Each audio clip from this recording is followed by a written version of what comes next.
Bicara tentang belajar, teman-teman semuanya tentunya sudah familiar ya dengan kata belajar.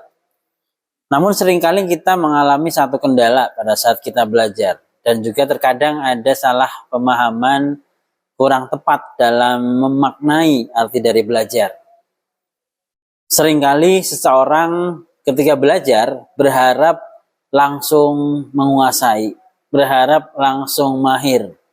Nah, dalam arti yang lebih luas lagi, ya, orang belajar itu tidak hanya belajar pelajaran saja, atau belajar sesuatu yang sifatnya pengetahuan, keterampilan, atau yang sifatnya hal-hal yang menjadi kebutuhan dari belajar kita. Kenapa? Karena kehidupan ini juga bagian dari belajar.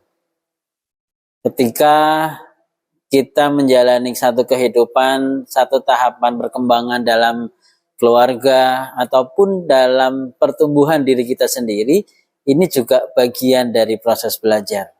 Sehingga seringkali kita mendengarkan kata hidup adalah belajar. Benar ya? Sering nggak dengar kata-kata gitu? Semua proses hidup ini adalah proses belajar. Dan sering kita dengar, belajar itu dari sejak kita dalam kandungan ya sampai kita ke liang lahatnya, menjelang ke liang lahat. Artinya apa? Belajar itu selamanya. Nah, kalau kita bicara belajar dari sisi keilmuan yang saya pelajari, ya, di sini ada proses pembelajaran, ada learning process. Bahwasanya setiap orang itu belajar ya dari yang tadinya tidak membutuhkan, tidak ngerti apakah dia butuh belajar itu ataupun tidak, hingga pada akhirnya dia menguasai, hingga pada akhirnya dia menjadi seorang mastery dalam pembelajaran itu.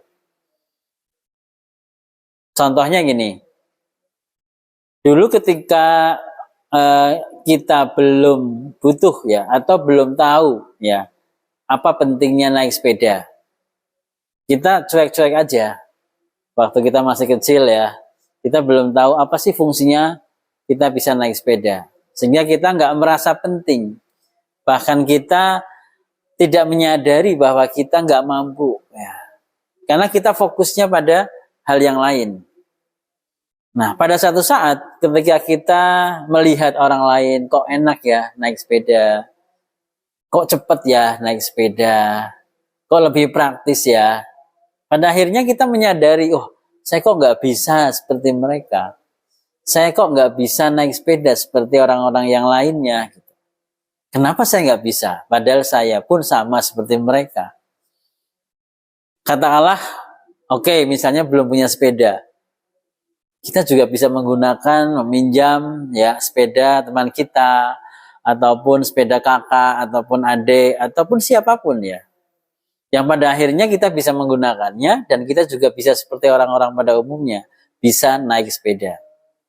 Tentunya untuk naik level nih, dari yang tadinya tidak menyadari akan kebutuhan naik sepeda, dan pada akhirnya menyadari saya butuh untuk naik sepeda, ini adalah satu tahapan ya, satu tahapan yang ketika kita sadari kita sudah mulai mempunyai kebutuhan. Nah, di sini pada saat sudah punya kebutuhan, ternyata kita menyadari, oh, saya nggak bisa naik sepeda. Nah, kira-kira apa yang mau dilakukan? Tentunya kita berusaha belajar, berusaha latihan ya. Nah, proses latihan ini apakah langsung menguasai naik sepeda itu? Nah, tentunya ada tahapan ya, mulai dari nonton sepeda, terus bermain pedal sepeda ya, terus mulai naik sepeda, terus mulai mengayuh sepeda sedikit-sedikit.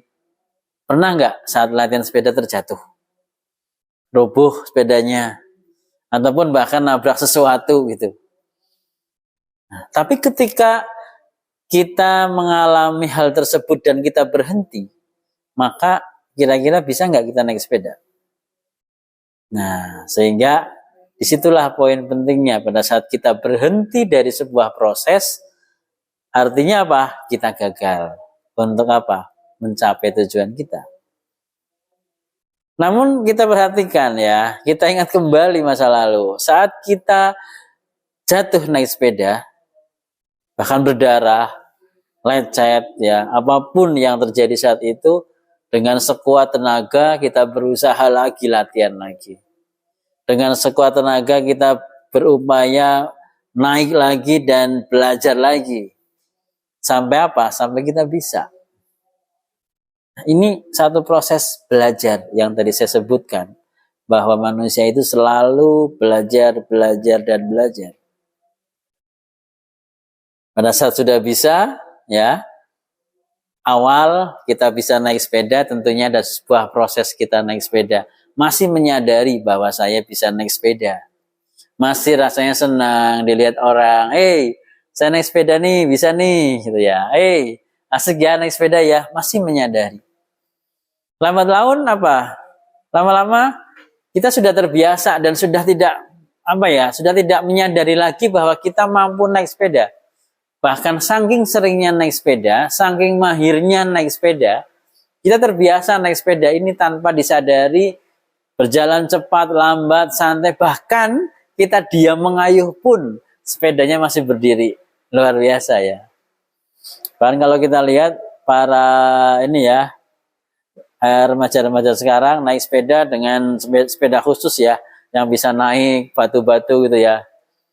Itu sudah menguasai level yang selanjutnya. Sama seperti halnya kita ketika naik sepeda, kita mengayuhnya tanpa disadari. Kita laju dengan cepat, kita mengerem tanpa kita sadari, ya. Secara otomatis apapun yang kita kendalikan sudah di bawah sadar kita. Artinya apa? Kita sudah tidak menyadari akan kemampuan yang sudah kita miliki dan sudah tertanam itu. Dan pada akhirnya setelah itu, karena kita sudah sering melakukannya, kita sering menggunakan sepeda itu tanpa kita sadari, ya, kita sudah menguasai. Bahkan bagaimana cara naik sepeda dengan kaki yang sebelah bagaimana, bahkan naik sepeda dengan lari bagaimana, bahkan naik sepeda dengan cara-cara yang lain itu bagaimana, sudah dikuasai. Dan selanjutnya, seringkali kita diminta untuk mengajarkan kembali naik sepeda pada orang lain, pada adik kita, tetangga kita, atau siapapun yang butuh untuk belajar naik sepeda. Maka kita akan menjelaskannya dari awal. Gini loh dek, cara naik sepeda itu. Pertamanya seperti ini, dulu saya seperti ini, dulu saya seperti ini, terus nanti seperti ini. Nah, sudah mulai mengajarkan kembali pada orang lain. Ini adalah tanda bahwa dia sudah masuk pada level master. Artinya apa? Kalau kita sudah bisa menjelaskan bagaimana sih proses dari awal sampai si orang yang kita ajari ini bisa, ya. Kita bisa mengajarkannya, melatihnya, bahkan kita mendampinginya sampai dia bisa melakukannya. Artinya dia sudah level master dalam naik sepeda. Baik teman-teman, ini hal yang sederhana, namun harapannya adalah bisa kita kembangkan ke yang lain. Contohnya adalah naik sepeda, namun pada kenyataannya yang namanya belajar dalam sebuah kehidupan tidak semudah naik sepeda. Tentunya banyak sekali hal-hal yang harus kita upgrade, banyak sekali yang harus kita pelajari, banyak sekali hal-hal yang kadang kita sudah lakukan tapi belum berhasil. Namun apakah proses kehidupan yang kita jalani dalam hal ini, proses belajar ini akan berhenti karena 1-2 hal tantangan yang belum bisa kita lalui. Nah, kalau teman-teman sudah bisa menyadari ini, maka lakukan terus, berproseslah, belajarlah terus. Seperti halnya tadi, ketika kita belajar sepeda, pada akhirnya kita tidak menyadari lagi bahwa kita mampu naik sepeda dengan sendirinya, yang pada akhirnya kita bisa menyampaikan pada orang lain, bisa sebagai mentor orang lain dalam kehidupan. Demikian dari saya, terima kasih. Kita ketemu lagi di Beta Terapi, luar biasa.